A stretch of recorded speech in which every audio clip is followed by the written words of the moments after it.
ছাত্র শিবির প্যানেল ডাকসুতে যদি 80% যদি তারা জেতে, আমি তাদের অন বিহাফে ঢাকা বিশ্ববিদ্যালয় থেকে আগামী 5 বছরের জন্য প্রতি বছর একজন ছাত্র একজন ছাত্রীকে স্পন্সর করে অস্ট্রেলিয়াতে লেখাপড়ার জন্য আনবো।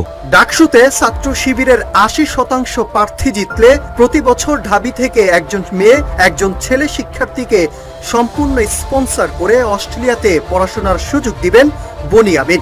মঙ্গোলিয়া থেকে হঠাৎ এমন ঘোষণা দিলেন তিনি। এছাড়াও নিজ দায়িত্বে শতভাগ খরচ বহন করে ঢাবি শিক্ষার্থীদের অস্ট্রেলিয়াতে পড়াশোনার জন্য নিয়ে আসবেন বনি আমিন।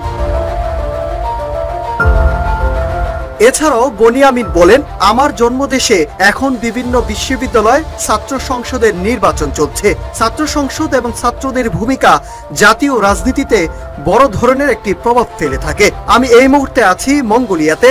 অতীতে আপনারা দেখেছেন বিভিন্ন ছাত্র সংসদের দল পূজারী বা দলকানা সেই নেতারা তারা নির্বাচিত হয়েছে। মূলত তারা তাদের সংসদের নেতা হয়েছে বিভিন্ন জাতীয় সুবিধা গ্রহণ করার জন্য, রাজনৈতিক উদ্দেশ্যে হাসিল করার জন্য স্বজনপ্রীতি করেছে।